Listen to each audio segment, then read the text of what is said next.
Good morning, John. How are you? Good morning, Alice. I'm doing well. How are you doing today? I'm doing good, quite well. Been a Good. busy morning, but quite well. I hear you. I'm Yeah. with you. I'm with you. Well, I am interested in your topic, facing the truth. It seems like everybody have a different truth these days. So tell me, how did you come up with this topic? So, um, you know, we're now going on a couple weeks since since most of the protests were going on, and it's not to say that they're not continuing, but we really kind of culminated a couple weeks ago into so many protests going on, and certainly the weeks prior. And I kept thinking about what happens because it's not as if this truth was never there around racism and social injustice.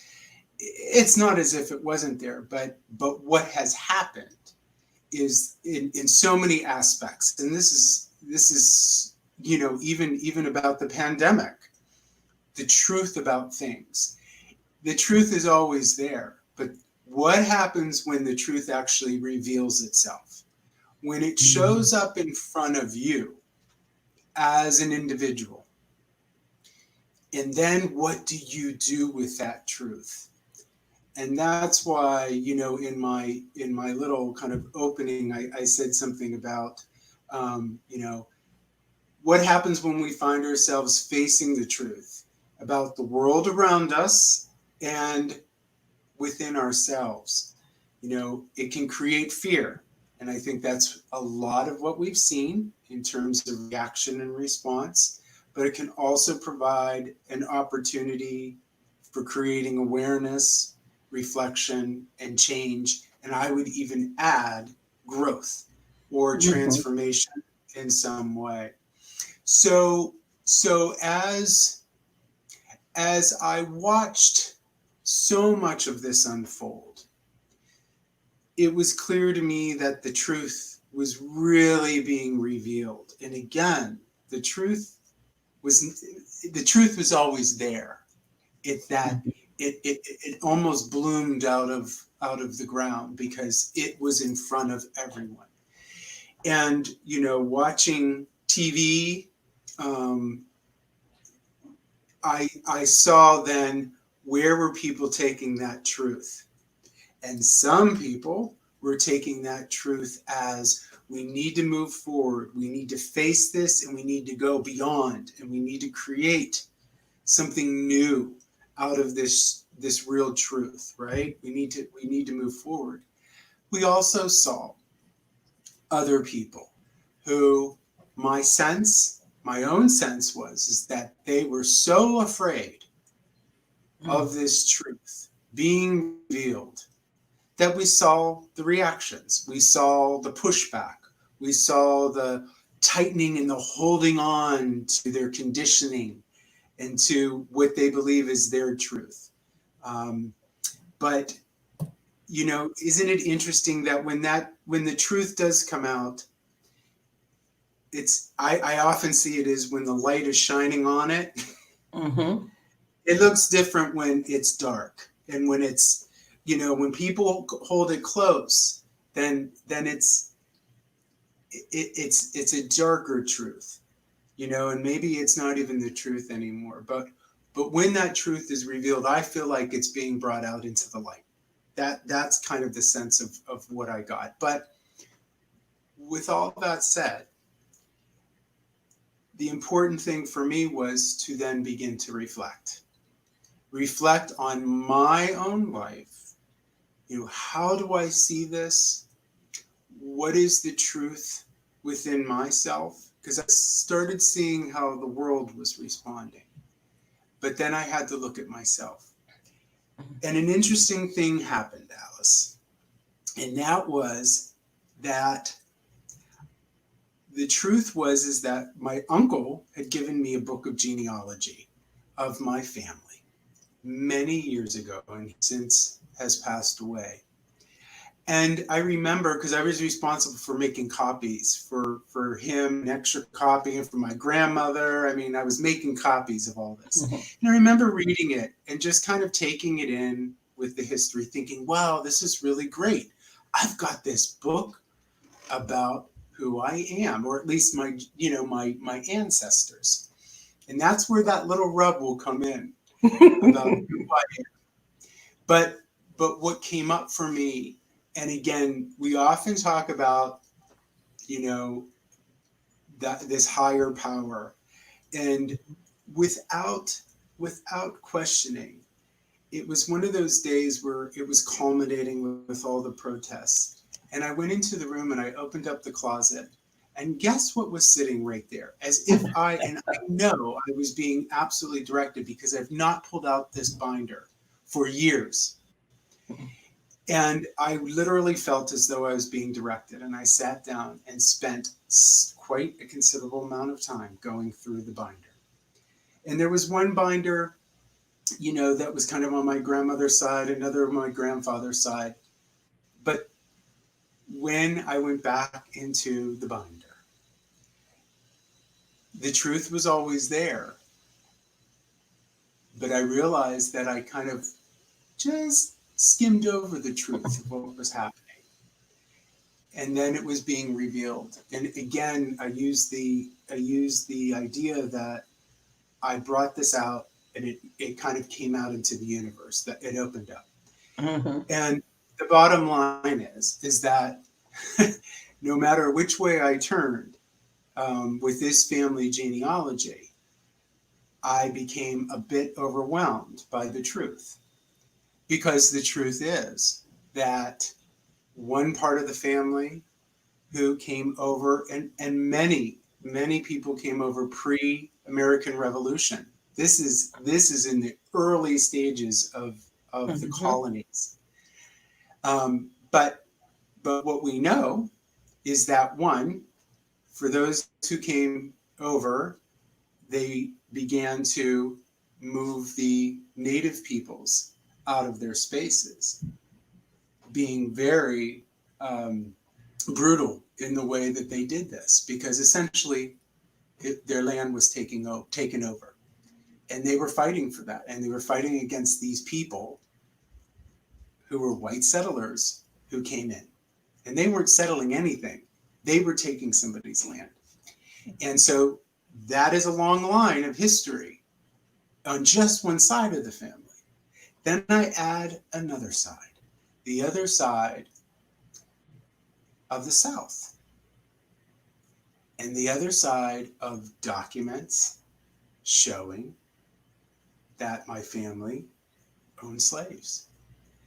And even to the point of the better that my great grandfather did when he started off with 5 slaves, he ended up with 21, because his farm was growing and the profits were growing.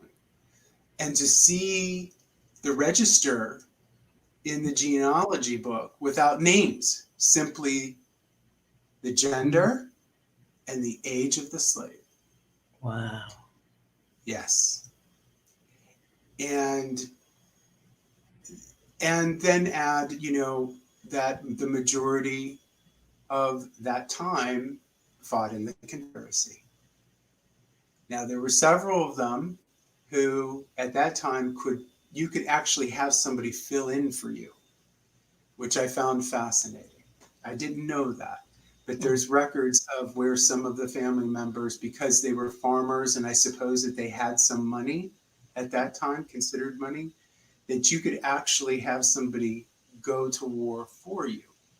Wow. So I will never know if that was not going out of fear, or were they not going out of the resistance of what was happening, but I have to sense in my senses is that they didn't want to go to war for themselves. It might have been fear, and that they were going to stay and take care of the farm.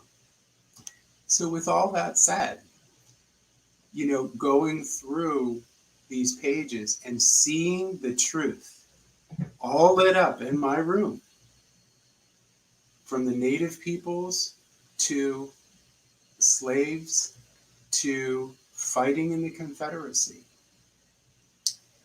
it really shook me. The truth shook me. And that's why I said I already knew it. I knew a little bit, but I think I just put it over here. Mm-hmm. But this came to the surface. As I said, it sprouted out of the ground. It was always there. But when I opened up that binder, the light was shining on it. And then I had to begin to reflect for myself. So where do I go with this? Wow. First, I mean, listening to all of this, it's like you said, the truth have always been there. It's it's new to your specifics, me hearing it, but it's not something that I didn't know in general. So for you to come and to share that and to be brave enough to be put the purpose of change to make it more important, because I know it's not comfortable, then your comfort. I thank you for that, because if I think if more people would face that truth, because we all kind of know it, we just don't want to say it. And it's kind of like, and to me, I was thinking about how would I describe this, what we're going through. And one thing we have to, when we're talking about it, we do not have to carry the burden of what our forefathers did. That's we did not do that, but we can't erase it. History, we hear lots of time people are saying now, well, we don't want this taken down or this taken away because it will take away history. History can never be taken away. Once time has passed, it's there. Now we might not talk about it, we might not share it, but history is there. But it is history. It's our history. And we're writing by doing this and by you sharing that. Hopefully, other people will see, you know what? I'm writing my future, you know, because we all know, like you said, it has always been there. But finally, we are coming out and we're saying, we're going to have this conversation.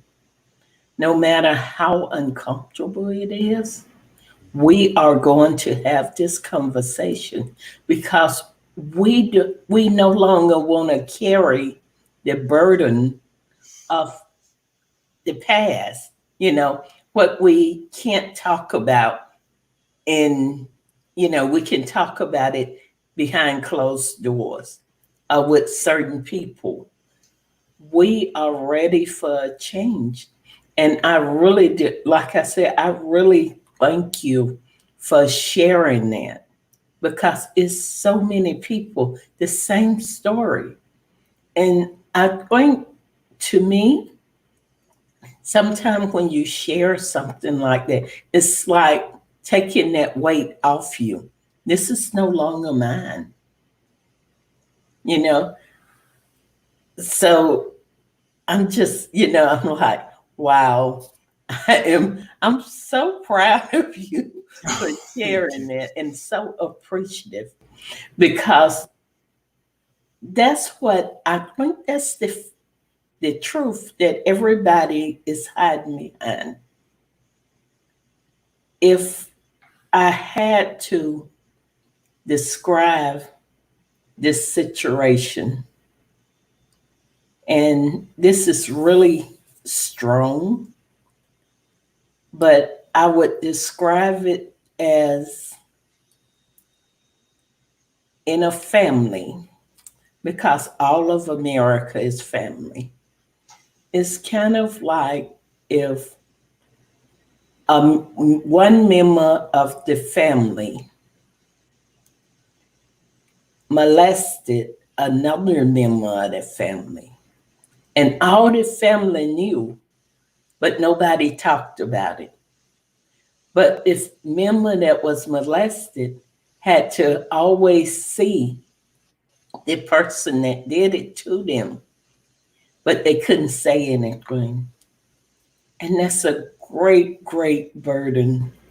That's such a heavy weight to have carried.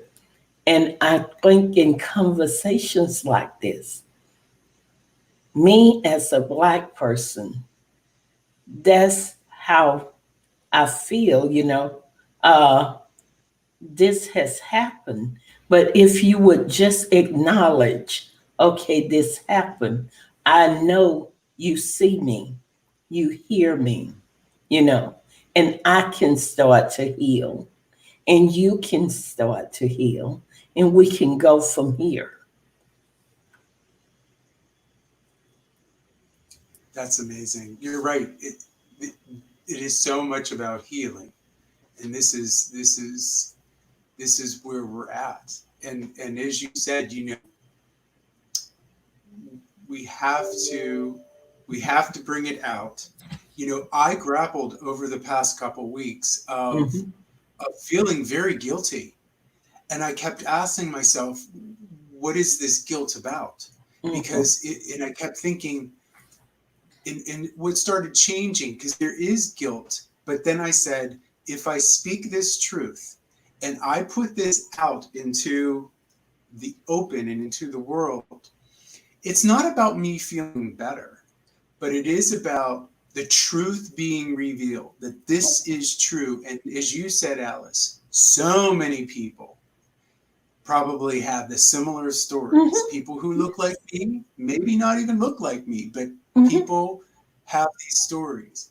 Yes, I decided, though, this story needed to come off the pages that can easily be shut and closed away. It's still history, as you said it doesn't go away. right. But I can put it off into the bookshelf.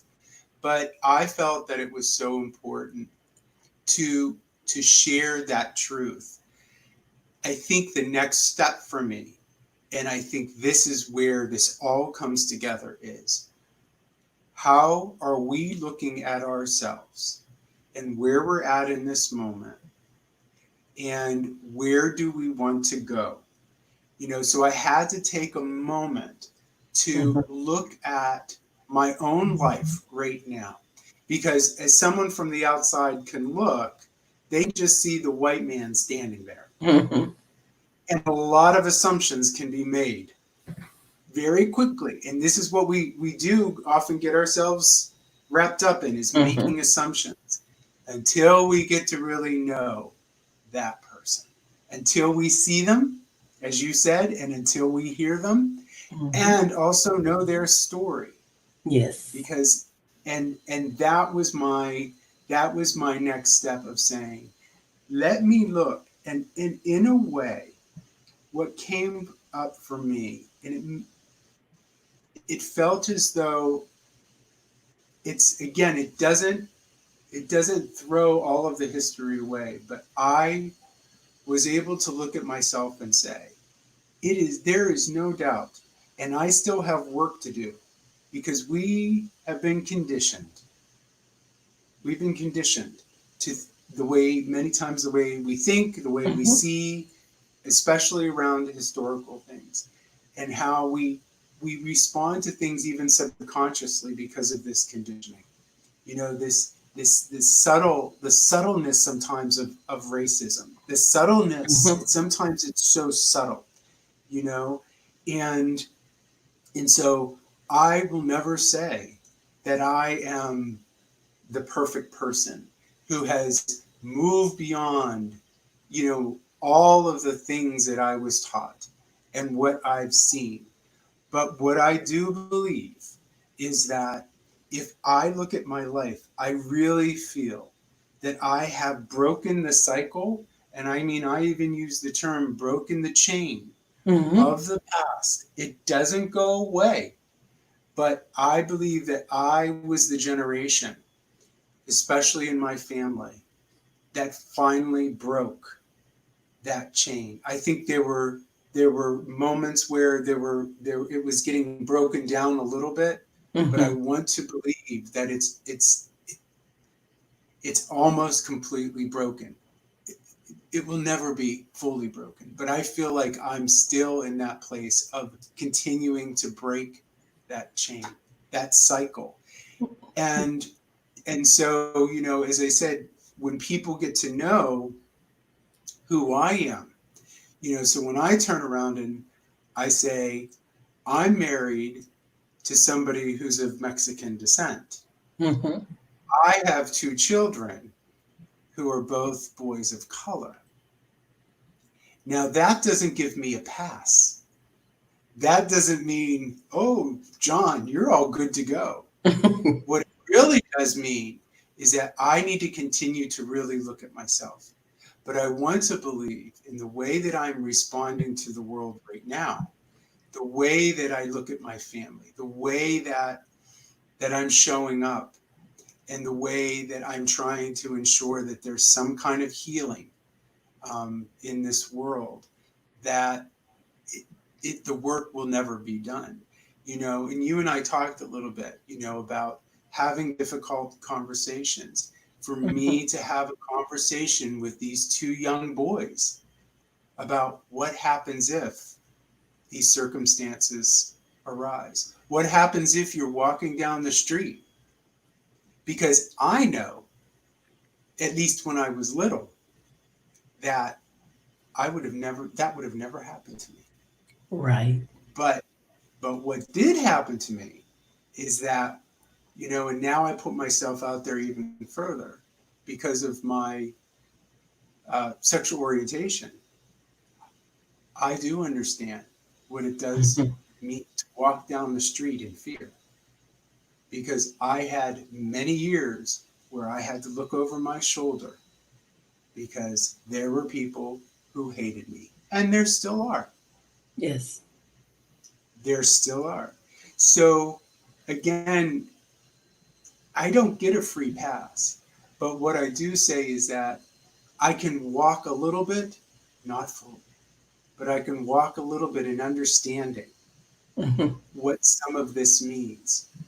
But I'm not a person of color, so I will never know.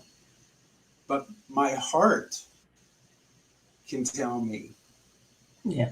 uh, where my heart is going to lead me, not my head, it's going to be my heart that leads me. I don't know if that all kind of makes sense, but, in the end, you and I touch upon our kind of spiritual and religious beliefs. And I do believe that we were all created in the image of God. Mm-hmm. And I believe that in and of itself, now, people started to manipulate that message. Well, the other people over here, no, but in my heart of hearts, that's not what I believe. I believe we all are, because when it's all said and done, I think you made this comment before, when we all get cut, when we all have wounds, it's all the same, you know. And I studied pre-med in college, and I know this to be true, that when this layer is taken off, it's all the same. It is all the same. It is all the same. And I think that's the key when we have these conversations about what's going on when we're looking at the outer layer, then we can start speaking and living from the inside. So, And we can start being more caring and more, more compassionate and more forgiving, because it's no reason I think I would never expect a white person to carry the guilt of the past. Um, Let me see, how do I say this? Not to carry because you didn't do it, but do not deny it. We need to put it out there, have this conversation, because as I said before, we cannot erase history. I don't care how many times we color it or we paint it or we put it in a box or we put it in a closet and put it, close the door. We cannot erase history. And America has a very strong and, sadly to say, a very violent history when it comes to race.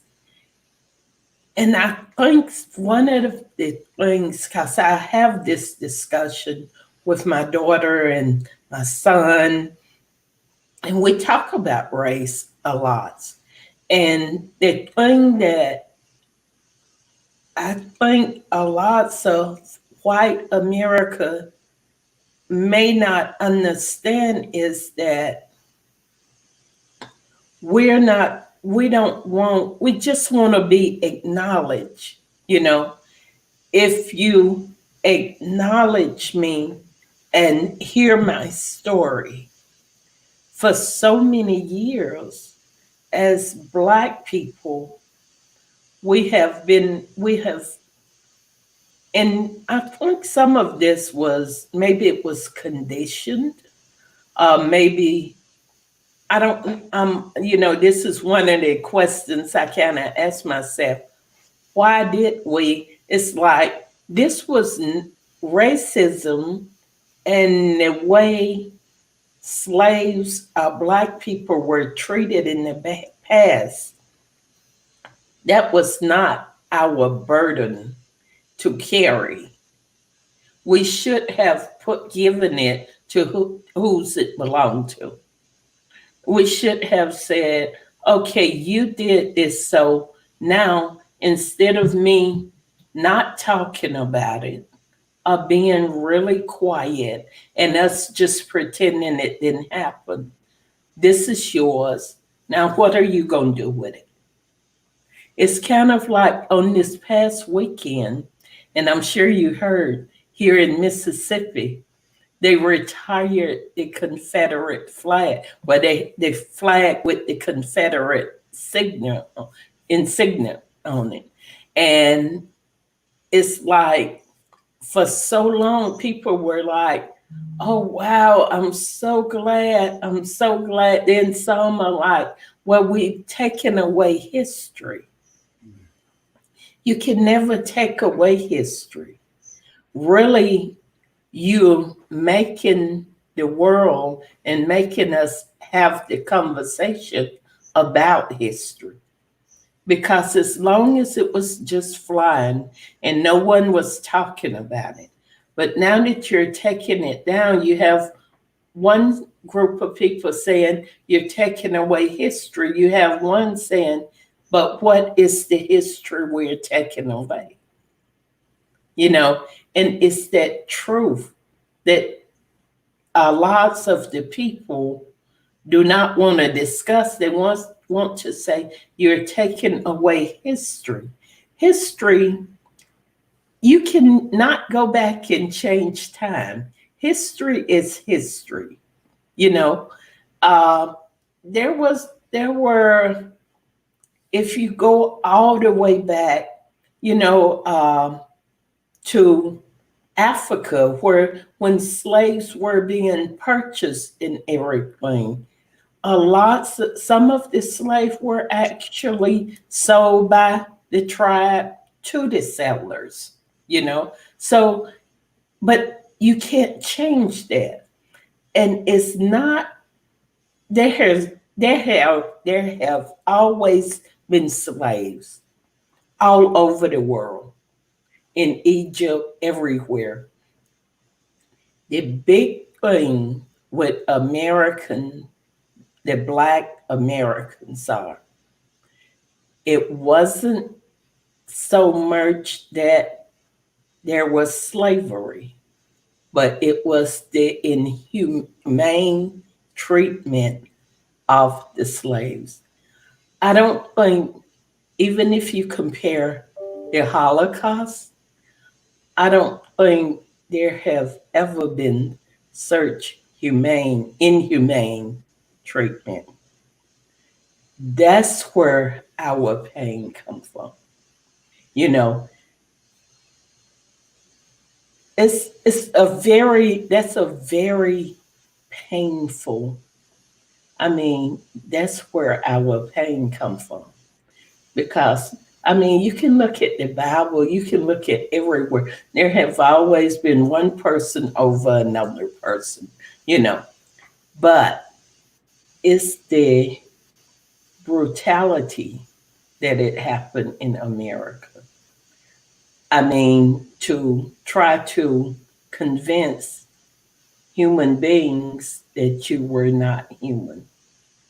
And that's the part that, you know, we are saying, and a lot of us, that's a very hard conversation. And I don't it need to be had, because with having that conversation, you can not heal without going in and examining what's wrong. We can no longer put a bandage over where you've been cut from the top to the bottom. You know, we as people, as human beings, we've come to this point where we are intelligent enough, we are caring enough. We are at a point where we can have these conversations.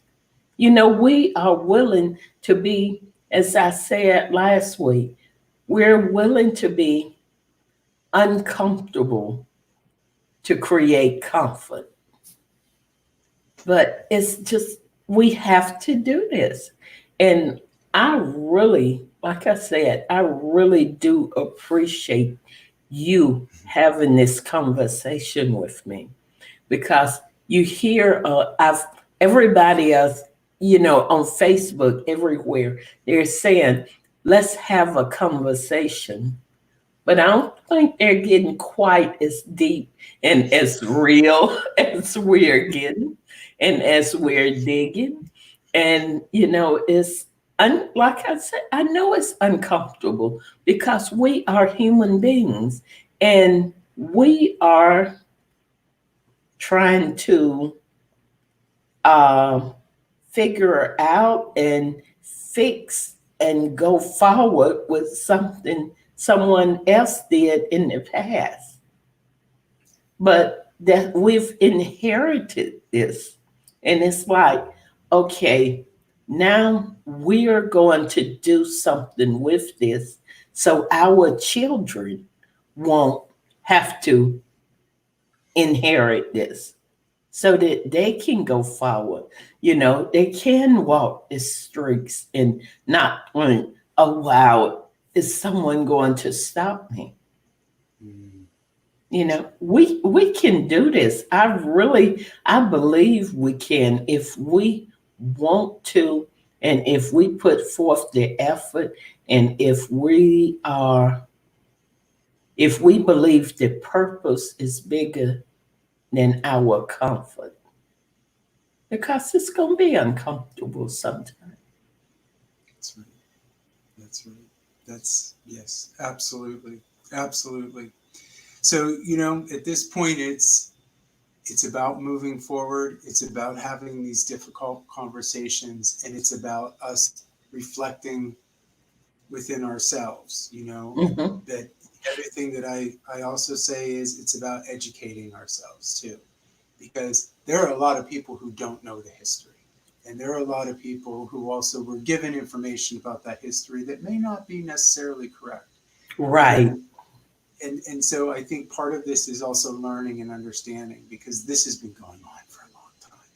But like you said, it has been going on for ages and Yeah. thousands of years. But what we can do is deal with it now and deal with this moment. And the last thing I'll add before we have to jump off is it struck me the other day that, within coaching, we often focus on people's strengths and kind of their core strengths and kind of what they're made of. And isn't it interesting? And it actually gave me some, which I already knew again, but it was sitting in front of me that there were three of my core values and strengths that were fairness, equality. It's actually for, equality, equity, fairness, and justice. Hmm. That was my number one. And I thought, there's another message for you, John. This is who you are. This is who I am. And now this is where I need to continue to lead. This is where, as I keep opening this all up, reminding myself of what my core values and strengths are. And they are so in alignment with what is happening right now. And so really it's, what are the next steps? What am I going to do to be part of this and ensuring that my boys are not going to inherit this Right. and be to, as you said, walk down the street without fear. So yeah. So thank you, Alice. Well, thank you, John. And we will continue these conversations, hopefully. You know, who knows, maybe at some point we can get more people involved, and who knows. But Yeah. there are conversations that have to be had if we really do want to move forward. And I mean, I think we both appreciate that it's uncomfortable for both of us at some time, but we also, that spirituality that we often talk about and share, we also believe that this is bigger than us. And this can be, it can be such a beautiful thing to for our children and grandchildren to one day look back and say, wow, my dad or my granddad or my mom, my grandmom, they were part of that. You know, we're not, it's not like the 60s where, I had my shock, like, oh my goodness, this was going on. We have moved, we've moved kind of like my basement analogy. We are out of the basement, we are headed up the stairs. Mhm. And I'm willing to do this. I'm willing to be uncomfortable to move forward. So, again, I really do appreciate you sharing with me and you just connecting with me, one human to another, one That's right. spirit to another. I That's right. appreciate that. And as always, thank you. Thank you, Alice. Thank you so much. Thank you. Okay. All right. Until the Okay. next time. Okay. Bye bye, John.